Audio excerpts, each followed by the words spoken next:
Good morning. Welcome to the Hardcore Mortgage Real Estate Business Show, brought to you by Capital Mortgage Funding. We're in our 26th year, giving you 1 hour of mortgages. We talk real estate. Got some great guests here. But to my right, Harry Glantz. Good morning, Harvey. Morning, everybody out there. What a great day. It's tournament time, NCAA tournament time. This is the best weekend in sports. Truly is, Harry. You know that. Absolutely. We got Michigan and Michigan State in the hunt. Michigan State today. We've got a couple upsets yesterday.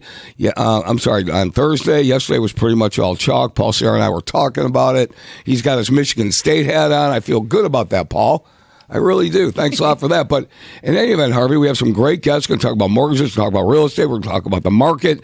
Market's at a little over 45,000 on the stock market, and it's a 10% correction, everybody. And if you don't think that affects everything going on in the world of mortgages and real estate, you got to listen to the show. Things can change really quickly. Let me introduce the guest, Sandra Beshany. Hey, Sandra, how you doing? Hello, how are you guys? Thank you for having us this morning. So wonderful. I love calling you. Thanks again. Didn't call you till Wednesday to get on the show. It's all good. You guys, we made it happen. And Spencer Soka, of course. Spencer is, I'll just throw it out here. You guys are the brother-sister duo team now. We're a dynamic duo. You're separate. You run your own into a business. But Spencer, you joined up with your sister, man. She's the real deal. I love her. Yeah, she's the real deal. I'm really excited, and I'm ready to learn. I guess that's my thing, is learning every day, and I got a great mentor. So Spencer, when you were growing up, Yes. who ran the household? You or her? Oh no, for sure, her. That's pretty awesome. I'm glad you guys are a treat. We got great energy going. And Harvey, we talk about things before the show. The real estate market, it's still going crazy. Spring is springing right now, Harvey. You know, today's the 21st. Beautiful day yesterday to get us started. And we have to tell everybody out there is no lull in the real estate market. And you talk about putting in an offer. A house could be sitting on the market for a very long time, and then what happens? We've been seeing this so much lately. Well, I sell in Michigan, obviously, and I also sell in Florida, and in both states. A house can be sitting on the market for 365 days. One I just had in Novi also as well, sitting on the market for 360, maybe 380 days. And the client's like, oh, I've been watching this. I've been looking at it. I want to go look at it. So I'm like, okay, just send me the address. Let's go check it out. And we're like in the house and it's been sitting. So you're thinking you have time. Right. It's been sitting. You can negotiate something. These people are going to we're going to lowball them, or we're going to, whatever. We're like, we're in the house and the agent, is calling me and we're working it out and we're about to submit an offer. They decided they like it. We're going to submit an offer. They're excited. And then they get another offer. And they don't know to just get another offer. It's a cash offer. How can that happen? Full price. It happens, it happens frequently. We hear all the stories, right? You hear all the stories. And when you're involved in a transaction, as soon as it happens, you shake your head. You go, how does this happen? Over a year on the market. But this is the time of year that things happen. Yes. This is the time of year people are coming out now. The weather is getting nicer. And people they want action. And they're getting the action. And more buyers are out there. The sellers, everybody wants to believe that the market's selling. It's just the buyers need to understand when is a good time to take advantage of that circumstance. I'm going to circle back because you threw something out there, and I think we'll sort of correct it or we'll agree to it. You weren't really going to lowball it. You were going to go in there and start a price point and then see where the negotiations led. Well, maybe you were going to lowball it. Maybe it was outdated. Okay. It was outdated. It needed some work. Okay. Yeah, no, we were going to lowball it in both circumstances only because it was sitting on the market for so long for a reason, right? Yeah, you thought you had time. Well, and we thought we had time. And if something doesn't move in either of those markets, whether it's Florida or Michigan, which are really fast-paced markets, usually within 2 weeks in Birmingham, Bloomfield, we move. But a year on the market, there's something going on with that home that it hasn't moved. So, most of the times it's pretty outdated. Yeah. And the person's willing now to, if we come down in price, do all the remodeling that it needs, a roof, windows. So it needed a couple $100,000. So we're going to come down a little bit and see if we can work it out together. But then when you get a backup cash offer full price, what are you gonna do? Out of the water. That's it. We're dead. Florida's our second best state around here. We've been doing mortgages around here for a very long time. It's about 35, 36 years. And people in Michigan, they like to travel down I-75 and they hit all the states. A lot of them end up in Florida. So there's this myth going on right now, and you'll see it all over social media and Instagram and everything, that Florida prices are coming down. So I said this to you. Yeah. I said, what's going on in Florida? Because we're doing a lot of transactions in Florida. Yeah. We're not seeing that much movement. And you said to me what? I said they're holding. It's not true. The sellers are holding, and they are getting very close to their ask. They are holding. They might sit on the market a couple of weeks longer. However, they are holding. So, and there's obviously different parts of Florida that move a little faster. Right. But Bonita, Naples, the east side, east side. Broward and Palm Beach counties. Yeah, those are all nature. getting their prices too. Yeah. Well, it's really a demographic thing. I mean, where are people on the East Coast and the Midwest? Where are they going to retire? Where are they moving to? Yes. Well, Florida has no state tax, income tax, and they're moving down there. Other people in the Midwest, Chicago area, they might go to Florida, but they go down to Arizona. Right. All right. And then people in the West, they usually go to Arizona or some go to California, but Nevada's big right now. The new construction in Nevada right now in the Las Vegas And you can get area. good prices out there too. Exactly. So when you see these things, and that's why it's important to call people that are in the know, that are in the market. So when you see things on social media, especially, it's not always true, Harv. Might be a little painted over a little bit. It might be AI. I would like to, mention something. I've been noticing people moving in to Michigan, actually from Utah or different parts of the West Coast, and they're excited because the cost of living. So, and then they would end up in Michigan. Well, why in Michigan? Well, cost of living is better. Royal Oak's a great city, and then they make it home. So, well, the quality of life here, the Four Seasons, the quality of life here, raising a family here, all the things that we know to be true here, other people are figuring out. That's why this still is a big investor market too. You have outstate investors that want to come in and gobble up properties. So, and that's why we do have programs, there are state-funded programs that want to keep people in the state, in the area, and we'll give down payment assistance. But the bottom line is this, it's that it's spring is sprung, and we are going to have a lot of activity in this market. This market is still very, very strong. I looked up a city, Harvey, one of my favorite cities to look up. I look up Huntington Woods because it's a very small community. It's in the area. It's off the Woodward Corridor. Ready? 3 houses listed. Yeah, Not they a lot never go more than 5 ever. So what I'm saying is there are people out there, you think that there are a lot of homes that are going to come on the market. They thought homes were going to come on the market because interest rates were dropping and people were going, interest rates are not coming down right this second. Anybody who tells you that, we don't have any inventory. Our inventory, like you just said, Huntington Woods, 3 homes. Yeah. So if you have all these families looking, right, you have families that are trying, and Huntington Woods is a very specific need, and when you want to go into Huntington Woods, you can usually just open a window and whisper, right. And you get sometimes way over asked depending on the quality and the position of the home. Yeah. But you have all these families looking in a specific area, and there's only 2 or 3 homes that match their criteria. Right. So you have all these people fighting it out. That's why we're getting over asked. And if a home is remodeled properly and is nice and is located right, I mean, it's a combination and it's a mix that just makes it really go over ask. Local expertise really makes a difference on this. We got these little micro markets, we call them, because one city isn't moving, the houses are staying in the market, where the zip code right next door is just flying off the marketplace. Yes. And I'm concerned because I have a first-time home buyer, and he keeps seeing homes, and he goes, Harvey, it's Grand Rapids. Yeah. And he said homes are just flying off the market, and it's a first-time home buyer between 300 and 350. So such a tough market for him. I want to have so hard. conversation. Nick, I love you. He's not listening. He's in Grand Rapids. But if he is listening, I want to have conversation last night. I could have gone another 2 hours talking about it, how he's going to set up the offers, because they're taking highest and best, I think, by Monday afternoon, maybe Monday at noon. And he's concerned. He wants this house. So, guys, I'm going to bring up an old subject that's been in real estate, escalation clauses. Yes. And where does he want to come in? So we're concerned he doesn't want to lose this house. Harvey, explain to people what an escalation clause is. Yes, They think it's a either lot an of people don't elevator know. or an escalator in the house. Escalation That's all clause. it For me, is. the best example would be this, Harry. A 320 listing, and we think the house might ultimately go as high as 340 to 350. So he wants an offer 339. But he doesn't want to lose the house because a higher offer comes in at 343, 345. He's willing to go up to 360, let's say.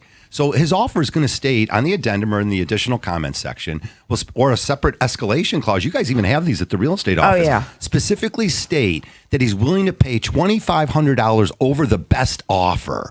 So it's a pretty much an open checkbook where the listing agent says, wait a minute, I've got this. Right. So I already know that, and he could get that offer today on a Saturday. He could say, look to the sellers, I've got an offer already here at 350 basically, or 339 with an escalation clause. So we're going to be taking highest and best and make it where his offer stands out in front of everybody else's. The way that would help, that really helps his offer to stand out. It's Tell not me just more, about yeah. price. It's about also terms. So if I have a seller and you have all these people fighting it out, right? You know what really sellers love? Occupancy. No, not just occupancy. Paying the Inspection. Oh, okay. As is. yeah, I will buy it as is. Now, as is means I could still do an inspection. Here we go. Just I want the information. Yeah. However, You're not going to negotiate off the inspection. I will buy it. I will As not is. ask you Yeah. for $1. I will not ask you for one thing, and I will keep it moving, and I will just buy it as is, It's no like matter what. It's like a pass fail, maybe. It's a pass fail. It's a pass fail. But I'm still buying it. So let me meaning be- I'm like clearing inspection contingency already, which is if you think about it, another 10 or 15,000 and a whole hang up that we can now move to the appraisal process. So if I buy it as is and I give you your price and as is, so now I trump the. Now other people, they're going to have their dad want to look at the house because it's a first time home buyer, and their uncle and their cousin and their brother. Well, the seller doesn't want to deal with that, even if he is getting the top dollar, right. Can They don't want any hassle. can I be bad Harry for a second? Yeah, Yeah, go we for like it. All right, bad I'm Harry. going to be bad Harry for a second. You talk about an escalation clause. So you go in at 339, but you know you have an offer at 350. I mean, come on, that's BS. I mean, you know you got a 350. Harry, why you're don't- so right. So why don't you Why? just offer 350? Right. Why wouldn't you offer What are we 352? fooling around? Yeah, right. Or something. I mean, Something. that to me We're never. gonna lose it over $2,000. It's so silly. All right, I've never understood that. So maybe somebody can call us at the number, help us out with that. Because so Bad Harry says go in at 350 and then go from there. Maybe they'll take your offer at 350, but to say 339 and we'll go up to 3. You know you're not getting the house for 339. That's number one. Number two, waiving an inspection. I can't do it. I can't come on the air every week for like we have for X amount of weeks or been in the business for 36 years and ever. I cannot do it. Ever recommend not doing an inspection, but I can recommend a pass fail. Yeah. I cannot recommend ever. Now you're going to call in and say, but Harry, but I'm a handyman. My dad's a builder. He's going to come. That's on you. But I am never going to recommend not getting an inspection. Agreed. Well, I love with a smart buyer. Like, so we're talking to a younger buyer, a first-time buyer, and it does take this communication skill. So we're setting people up for success. And when we come back, we're going to talk about some of these hidden tricks. When you go to that listing and you want to see the house, bring a flashlight, start asking real questions, look around the property, all sorts of great tips. Keep it here on 97.1 The Ticket. It's the Hardcore Mortgage Real Estate Business Show, 248-539-9797. We'll be right back.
Welcome back to the show, 816. If you're just joining us, Sandra Beshany, she's so great. She's going to be leading the show today. If you want to talk to her, 248-539-9797. Spencer Soka's great. She's on fire right now. Thank you. The brother and sister, we just talk real estate. We live this kind of stuff. It can go from negotiations. We talk mortgage rates. Let's just do that a little bit here. Mortgage rates definitely beginning to hit geopolitical events like a conflict in Iran, war, a little bit. Oil. It changes everything. Inflation. Everything Prices going a new up. Federal Reserve chairman coming in May. Yeah, but I don't know what's going to help these rates, Harry. They trickled back up into the mid-sixes. I want everybody to see this on camera. Everybody see this on camera? What do you got? Not It really. says, even Jerome Powell, who's the Federal Reserve chairman, doesn't know what's going on with the economy. Now, when you read a headline like that, he's the guy that's supposed to know. But so when you call your person up and they say, well, I know what's going on. No, you don't. You don't. There are too many things happening across all spectrums right now, economically, geopolitically. There's this is a crisis. We're in a crisis situation in our economy. The interest rates have gone up significantly in the last 2 weeks. The stock market has gone down. Now it's 10% lower. It hits a correction level at 20%. So that means if it was at 50,000, it's going to go down to 40,000. I'm not representing that it's going to do that. I'm just telling you what the facts are and what they call it if it does go down to 40,000. We have a long way to go before it hits 40,000 because it's a little bit north of 45 right now. What does that translate to everybody that's looking to buy a house and or what they think interest rates are going to do? Yes, a new Fed chairman could come in May.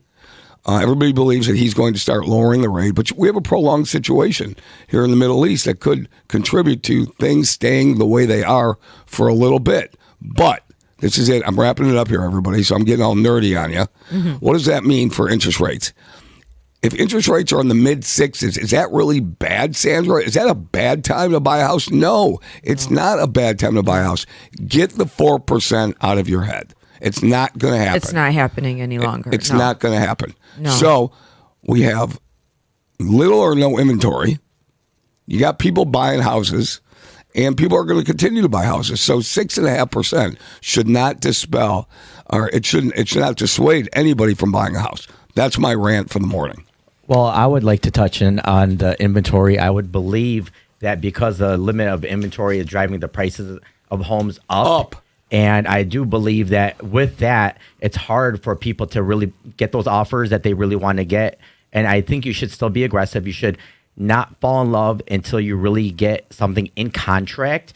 And, and we want to drive people from renting because we still do believe people are still renting and paying an excessive fee. And if we can turn those renters into homeowners and then, get them on the better part of owning, they're going to appreciate, I think, being a homeowner, having equity long-term, and not throwing their money away. But at the same time, it's just going to take a little time. And I do believe hopefully sooner than later.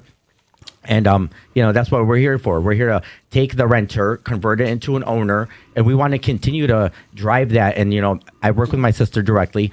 I have a lot of different clients that I work with, and we share these conversations all the time. Well, don't you agree that it's really on the optics of focusing on really helping them make, buying a home is an emotional decision, right? And we need to set them up properly. And we kind of have to talk to each person that's considering buying a home, coaching them through this whole process. Yeah, what are their goals and objectives what are long their goals term? Right. And we know it's long term, right? We know buying a house is long term. Right. Throughout the history of real estate, the housing market has always appreciated. Now, always. Short term, can you say things could happen where they do depreciate? Well, we saw it 2007, 2008, 2009. We did. But then now look at the rebound from then. If you bought a house in 2007, 2008, 2009, and you sat on it till now, I mean, you've made major money on it. This whole inventory thing is like the headlines originally said a few weeks ago, inventory's up. These headlines can change quickly. We were seeing more homes hitting the marketplace. We thought it was because that sort of 6% rate where maybe some of the families out there, 3.25 and the 3s and 4s, they didn't want to give up that rate. They didn't want to sell that house. So when the rates drop into the 5s, we felt as if it would bring more inventory to the market. Maybe it did for a minute, But we're back to, again, micro markets. Yeah. Here in Southeast Michigan, and including Grand Rapids, or if you're looking in Traverse City or Naples, Florida, or wherever it might be. Right. Every market's just a little different, but the good homes are going quick. There's multiple good bids. homes, good There's 10 to location, 20 good there's remodeled properly, newer roof, newer windows, mechanics are newer. You know, people, when a buyer walks in and they don't really have to do much, they will pay an exorbitant amount of money within their mortgage and not out of, let's talk about that, not out of pocket money and mortgage money, right?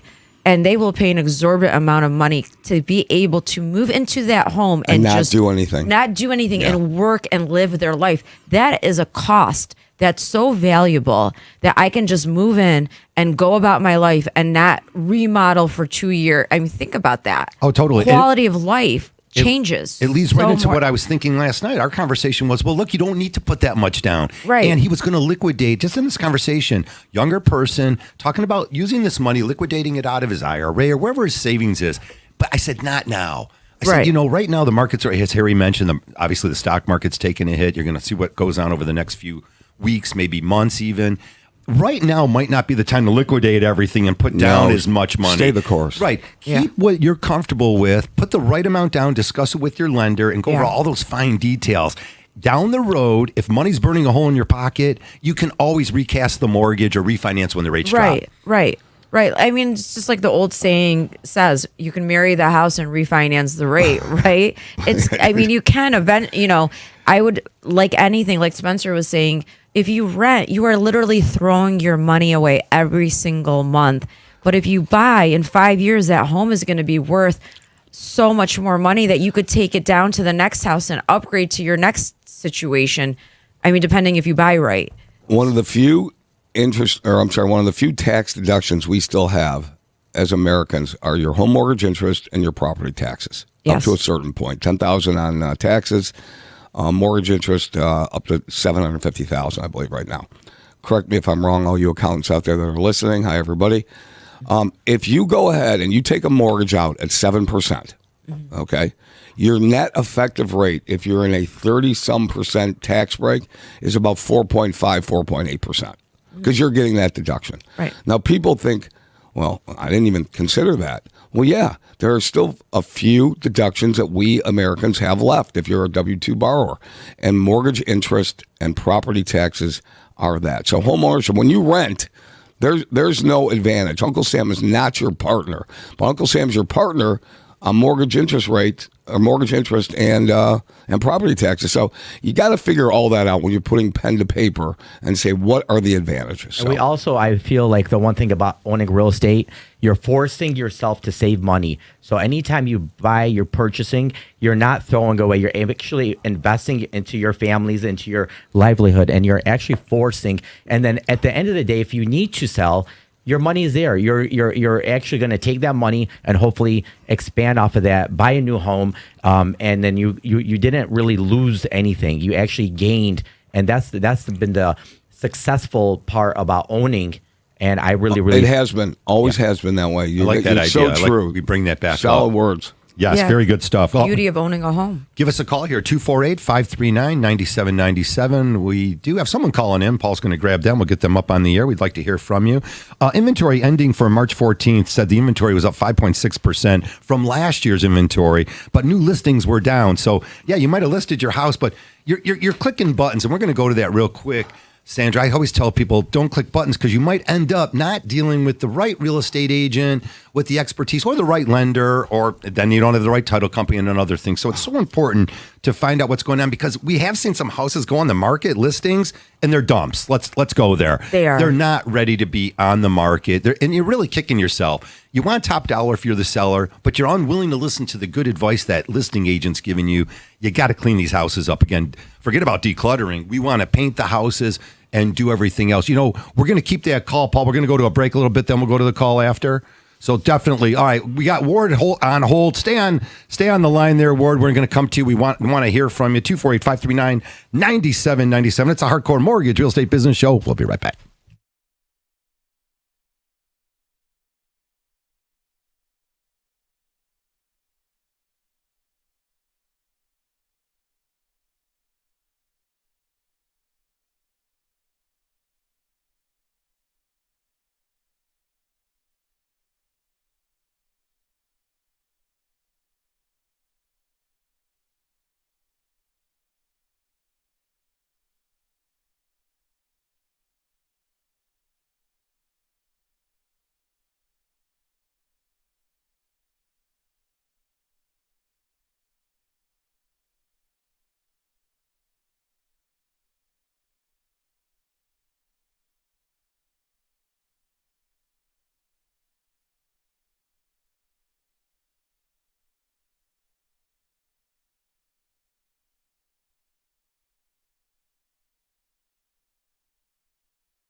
Welcome back, 829. It's a Hardcore Mortgage Real Estate Business Show. We'd love to hear from you. 248-539-9797. No questions are bad questions. We'll give you some great answers, give you some confidence. And that's really where mortgages and real estate, when I first got into it, I was always feeling like I was the buyer. You know, I got into mortgages before I bought my first house.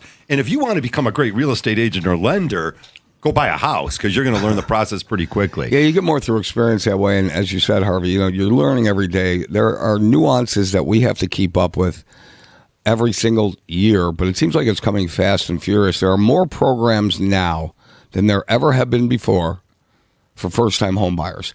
You don't need, the old adage was you needed 20% to buy a house. That hasn't been true in 30-some years. 77? When did that go out? Yeah, so bottom line is there's a lot of money out there for people to buy homes. If you're a first-time home buyer, you don't even necessarily have to be a first-time home buyer, because in our state, we live in a wonderful state that wants people to have homes. Home ownership is the key, long-term.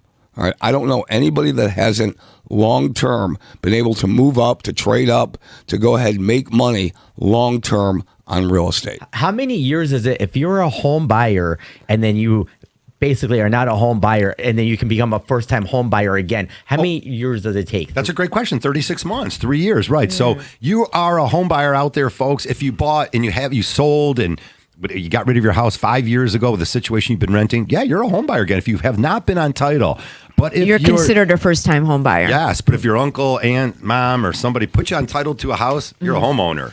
So if you're on someone's house of that situation, yes, you will not be looked at as a first-time home buyer. But again, it's not saying that first-time home buyers have all this extra leverage. Everyone's got basically the same opportunity, but on the down payment assistance programs, they definitely want to make sure that we're getting more first-time home buyers in there. Generational wealth, it's just regular folks' wealth. I'm just a regular guy. Every home that I ever had always had equity in it when I walked away. Not as much as I wanted certain times, but yeah, life happens. But definitely opportunities out there. Now you got to go 50-50, right, Harv? Yeah, when you thanks, Harry. When you get into the divorce and that kind of stuff. That was too easy. I apologize. It really was. My bad. Lots of fun stuff out there, though. And one of the things is we're looking at some of the different things. Well, hold on. Let's touch back to that for a second. That 50-50. Yeah, hi, Sandra. Hi. Hi. That 50-50 happens to a lot. I work with so many divorced couples or going through a divorce. I have divorce attorneys I work with that send me like the wife or the husband. Yeah. That 50-50. Well, let's talk about that. You bring up a great point. You bring up a great point. So much. So generally, if people are going through a divorce and they're going to go ahead and split the equity on the house, they go ahead and get a couple of appraisals, right? Yes. Well, that's not the right way to do it. Tell me what you think the right way is. That's where I was going. What is the right way to split the equity? So you and I get married. Yes. And we get divorced. I want to marry her. Hold on, Harry. Can I get married to her? Okay, go on. Hypothetically. So we get married and we're in a marriage and it's 20 years down the road and we bought the house 20 years ago, and I bought it for $400,000, and now it's worth $750,000. So there's $350,000 additional equity in it. Yes. How do we go about valuing that? So instead of, attorneys really don't understand. They act like they do. Some divorce attorneys, and what happens is they tell you to get an appraisal. Well, what an appraiser is going to come and do, since you are paying the appraiser, you are the client now. He's going to appraise it, or he or she will appraise it at what they think you want the appraisal to be, not actual value. So, you think that happens? What? You think that happens? Oh, yeah. So because you're paying the client. The client is the paying. So they're gonna go with the highest comp that they can find. More often than not. Wait. This is coming from a realtor. Wait, but what about the other side? They can get an appraiser too. So if I as the guy, go ahead and hire an appraiser. They bring it in at a value. Now you go ahead and you hire an appraiser, and they're going to bring it for you, is what you're saying. High on both sides. They're all both going to have the same perception that this home is worth way more money, and they're going to be fighting for this, the husband and the wife, for this amount of money that is a perceived, it's not real. Mm-hmm. Because the appraiser, let's say, for example, says it's $1 million. Mm-hmm. However, real value with a real estate agent, purchase price with a bank, not as an appraisal, with the purchase price, what a bank would pay as a comp, would say this might be, oh yeah. Okay. It would be around let's say 950, because that's what it's really going for as a comp. because they're comping it at $1 million, for example, based on another person's home, but this home doesn't have all those upgrades. However, they're giving you all those credits because they want to get what, you just paid the appraiser $500 or $600. So they want to give you what you paid for, right? So both sides are going to have this perception that's not accurate. So let's say it does come in that $1 million, but we know it's worth. One came in at 900, one came in at $1 million. $1 million. Yeah. Why wouldn't you just go ahead and say we'll split it 50-50? We'll go at 950 and then split the equity from there. Well, because sometimes if you're dealing with a husband and a wife and they can agree, that's wonderful. However, when you're in that situation, they don't agree? They don't in a agree. Divorce situation? No. Wow. So when you're dealing with a husband and a wife, if it's a hostile environment and you don't know what environment, sometimes they're cool. Yeah, sometimes it works out. Sometimes it works out. Very rarely does that sometimes really happen. And that $50,000 discrepancy, that's somebody's points. That's someone's Amex card. That's Delta. Like there's so many variables going on in a divorce. I'm aware of that, and I might have a divorce attorney call in and kind of talk to you about that. But I would tell you this. I would say that to me, I don't know in this day and age of appraisals anymore. You can't call as a lender. Now, as a private citizen, you can call and talk to an appraiser. As a lender, we can't get involved in a value situation with an appraiser because of what happened back in 2007, 8, and 9. We can't even talk to an appraiser. No. We can't. As a lender, we cannot talk to them because then the lending world now, Harvey, thinks that if we as lenders talk to appraisers, we're giving undue influence on that value. And, it might be proven back in 2007. There's a lot of bad characters in any industry here. And back in 2007, 8, before regulation kicked in lending, there was that craziness going on where you would call the appraiser and have conversations with them.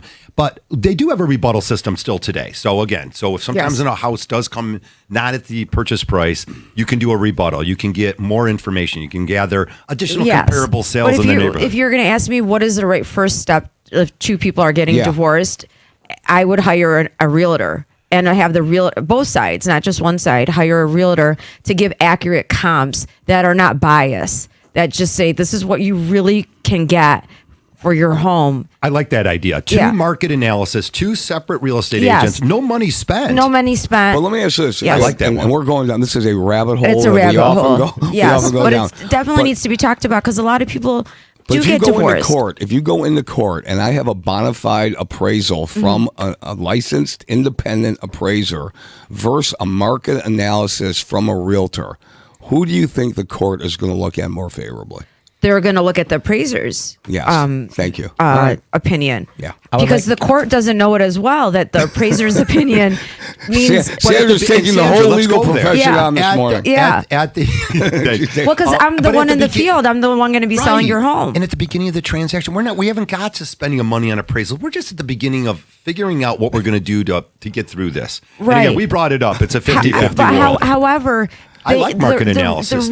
However, the attorneys now have set it at this house is worth this much. So now everyone's fighting for this number. And this is what they're basing all their numbers, debits and credits to the wife and debits and credits to the husband based off this number that's not accurate. And also, I want to mention very important. I don't think marriage is just a husband, wife, or a family. Marriage could be business. And you could also marry somebody that's got a loan, and then you're the business or you're the builder. And what happens is you don't make payments. And then what can happen is the payments come after you, the bank comes after you, they might encumber your mortgage. And then you might have a new situation where you're in a bad marriage.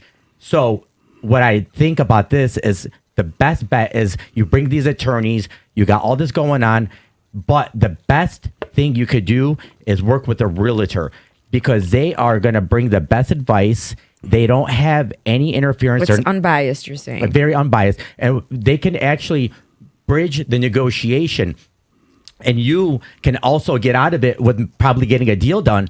And you can probably sell the property, take care of your other client, and they actually can fix the marriage. And a lot of people, that's what I think. And when it comes down to marriages, the realtor, someone with experience, someone who cares about you, not just on one side, but both sides, Yeah. can fix that. Mind you, guys, Variables for Spencer's sure. never Lots been of divorced, variables. so he doesn't know. He doesn't know. Maybe just you the and I. acrimony of it. Variables, extenuating circumstances. Right. But there could be a Very reason sensitive. Someone Yes, took a loan very out on sensitive. the property because there was a business transaction. Now, not only is there a mortgage, but honey, I forgot when I signed the other day Yes. that you also took another $250,000 out to open this business. There's so Oh, many there's so much of variables that. and things that can come up in a Oh, transaction. yes. All right, get more advice and more professionals in. Harry, sometimes I agree with you, Harry. Eventually, you would get to the point where an appraisal is done or two appraisals and it's agreed upon.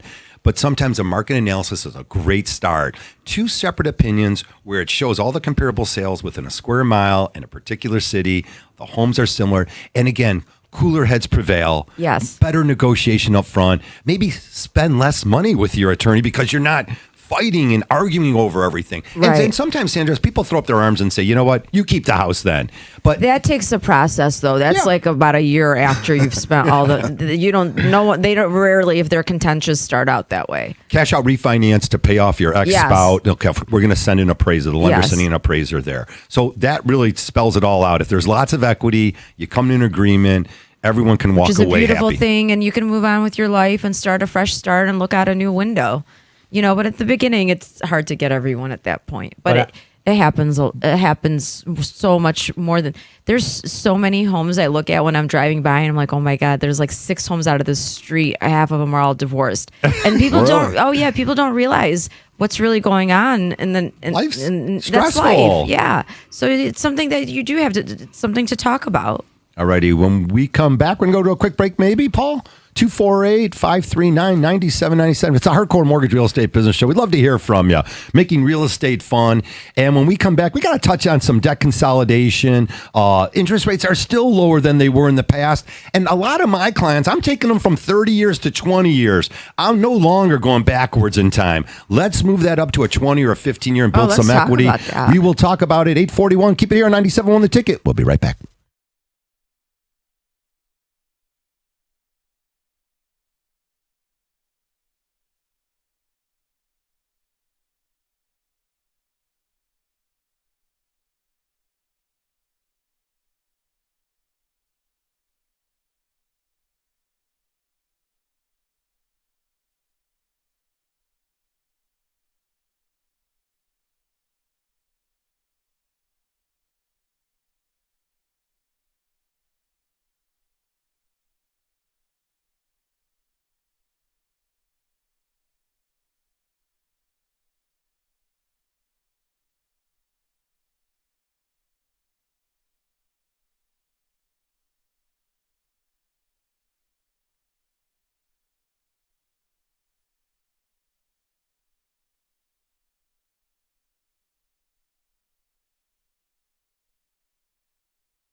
Welcome back to the show. It's the Hardcore Mortgage Real Estate Business Show in our 26th year. I mean, not too bad. Giving some information out if you're thinking about becoming a homeowner. We're going to talk debt consolidation just a little bit and maybe refinancing. Sandra Beshany and Spencer Soka, of course, from DOBI Real Estate in Birmingham. When you guys got a great office.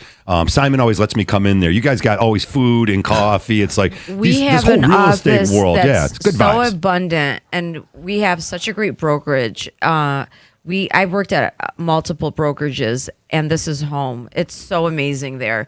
It's such a beautiful place to work. Everyone works together beautifully.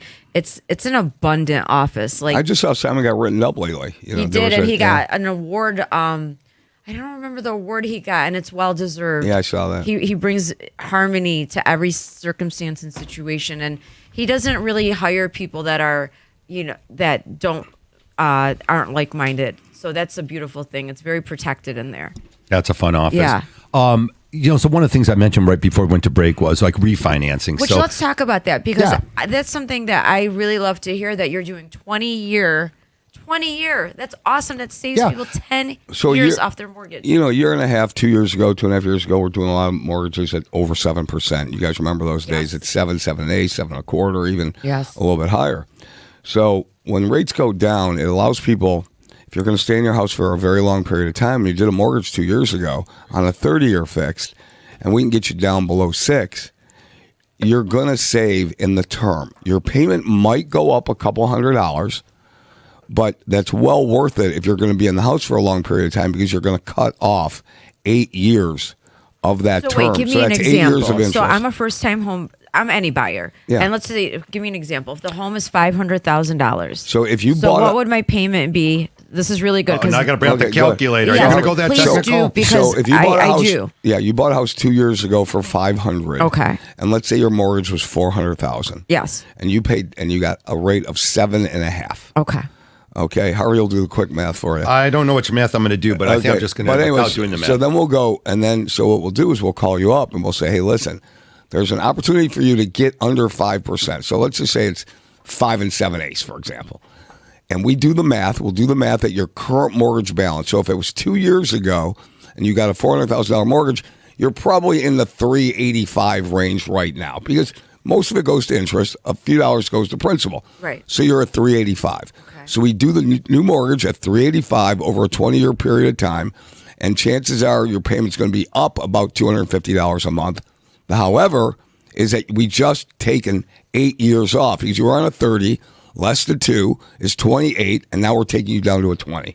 So therefore, you're saving a ton of money. A ton of money and time and effort and energy. Yeah. I mean, for that minimal cost to go up, why would you not? Like, what would You're putting more money toward your principal. Right. And then the real object, and some people disagree with me on this. Now, do people not take that offer when you do? Everyone, it's their opportunity. It depends on their with their situation. cash flow, yeah. It really depends on their situation. Okay. Or we talk about cash out refinances or debt consolidation. Mm-hmm.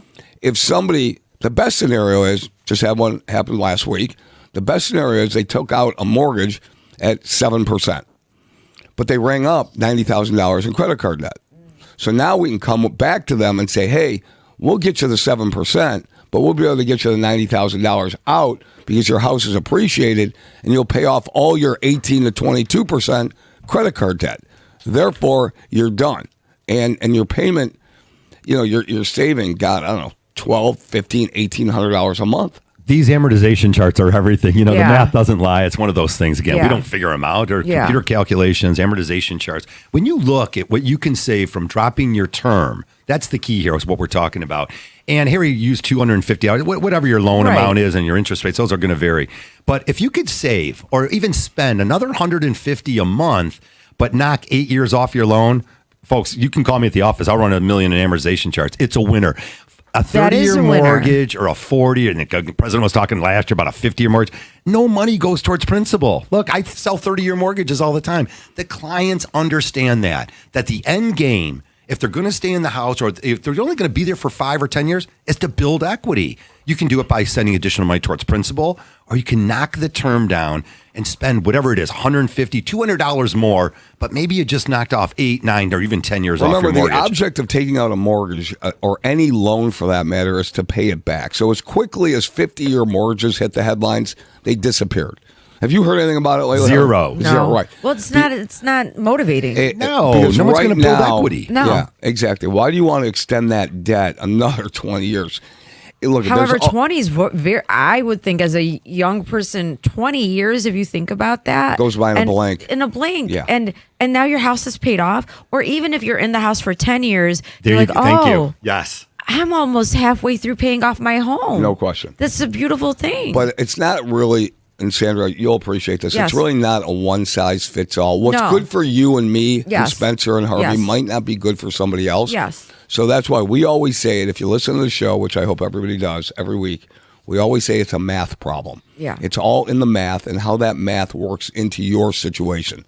So, but in this case, lowering your term, if you're going to be in the house for a long period of time, maybe you could pay off debt in that equation. It's all about saving money and putting people in a position for success going forward. It's just a simple math problem that we apply. And I would like to say something that there's a benefit to that, because what you could do is not just pay off that debt, but you can also become an investor, and you can learn how to take that money and you can utilize it towards your next property, and you can also capitalize off of that. So I think that's right. If you're not paying something for another 10 years, Yeah. you can Yeah. allocate money in other areas. I always think, like, what's the best way you can utilize your real estate? Put your money in the brick, put your money in the real estate, because even though you have a place you live in, you also might start investing. And yeah, that was last week's topic. So we did. Yeah. So should people go ahead and invest in real estate? Now, it's not for the faint of heart. If No, you're it's not, listen, you have to be experienced at it, Harvey. Everybody says, "Oh, I'm going to go out and buy 10 rental properties." Yeah. But you should have an idea, and you should do your homework. And again, if you're a handy person, you can go into a house as an investment and make those repairs yourself. The least amount of money you can take out of your own pocket, the better off you are. Right. Lots of opportunities out there. By the way, the mortgage rates are at a 3-month high again. I just want to sneak that in real quick. So if you're thinking about buying a house, recall back your lender. Make sure you've gone over your approval letter, go over the numbers again, and make sure everything's going to make sense for you. Here, this isn't a forever thing. Yeah, hopefully rates will trickle back down. We were all hoping that. Again, just the headlines 2 months ago, rates at all-time lows were 3-year lows. Now the headlines are we're back to where they were 2-3 years ago. Guys, 6 not quite that high. to 6 Not that high. 3/4 Yeah, is they're not still a bad great rate. rates. Not bad. Absolutely. It's not. And tons of opportunities out there. So give us a call, Capital Mortgage Funding. Again, 1-800-LOW-RATE. We'll get you set up, deal with real professionals. And I even have like a buyer that bought years ago from me. They called me and they're back out in the market. We're going to refer I said, where are you buying at? They're going to in Macomb County. And I know lots of great agents. I mean, they're all over Southeast Michigan, but not everyone understands the difference between these agents and the communication and how they like to work. Sandra, let's just go there because we got a few minutes left. They like to work with people that they've worked with before because they know the communication, they know the deal's going to close, and everyone's going to have a win-win. Well, there's realtors and then there's people that are advisors that help. I think that what makes Spencer and I different is that we set up a strategy before a war is won before it was ever fought. And we set up a strategy and we educate people so they kind of have a realistic expectation of what to expect, what's going to happen. Because if they have a realistic expectation, then they kind of know what we should be expecting here. And you have to have some kind of control with your clients. If I'm the listing agent and I could tell a newer agent and the client is is just running rapid on the other agent and they're writing offers and it's not really they're not really setting up their client properly because they're not really giving them expectation. And the client doesn't know. They're looking to you as the realtor, as their advisor to help them, guide them through this process. So we have a strategy that before we even list a home, we try to set it up where the home is listed properly to get you the most money possible for your home, the quickest, simplest, with the most stress-free, hassle-free way to have this be the most beautiful experience, because buying a That's home, not easy. It's not just easy. saying That's that's a lot, easy, right but there. that's a No, lot. it's And- not. and It's we- a strategy. Yep. And buying a home, it's the biggest, largest investment of most people's lives. I think on the buyer side of things, I always felt like it was a confidence. It's I need yes. to give my buyers confidence. I'm the lender. I need Yes. to teach them the numbers, go over Yes. them, and then also remind them that the house will Yes. be reassessed next year. We- because we- Yes. we can't believe definitely- how many don't know that. No, they we, don't. We stay in the flow. I believe we're always in the game. So we always give we will listen really well to every one of our clients. We give time of possession. We're always paying attention, and I share everything with my sister. So if there's any hiccup, any issue that we're about to run into, I love having her on my side and on my team. Well, it's a 'cause team. The connection is unlimited, where I call her and she fixes it. Even if I can fix it, I still call her and she still fixes it. They don't want to hear from me. They want to hear from Harry, something like that. Yeah, that's right. Right. I believe that. They're a team. They're getting two. You're getting two for the price of one here. Yeah. All right. Well, it's And strategy, yeah. really. And Strategy. and also, you have to have a team. If you're a buyer, you have to have your lender. You have Yes. your realtor. You should be talking to your tax person, accountant. I don't know that you want to get a lawyer involved in it No. because you know how No. they are, right? No. Sandra will beat them up anyways. You have an attorney. You have a team that is set up that's looking out for the best interest of you. And I believe that when you have everybody in a room together, when I say that, you have them on speed dial, you're going to go ahead and you're going to get really good advice. So you can't go at it alone. All right. No. Don't try to do things on your own. Can I just say one thing? I just want to say we always answer our phones, and we always are there for you. So anytime you need anything, you can shout out. All right, call DOBI Real Estate. Yes. You can get Sandra or And Spencer on the phone Yep, anytime. call us, whatever you need. We're here. Helpful tips about how to make that offer, given days of occupancy we talked about. We talked about doing a pass-fail inspection, Oh, how yes, important it is. to help. Escalation clauses. Yes. These are the words and the things you need to know and you should be talking to your agent about. You guys are awesome. Thanks for Thank coming you for on. having Thank us. you. We All right, appreciate these guys it. are Thank great. You. All right, keep it here on 97 on the ticket. Usually it's Stoney. I don't know. They got a whole thing. Kenny, Stoney's I don't out. Someone's coming in this morning, but we got sports all day. March Madness is happening. Go Red Wings. Keep it here on 97 on the ticket. We'll see you next Saturday.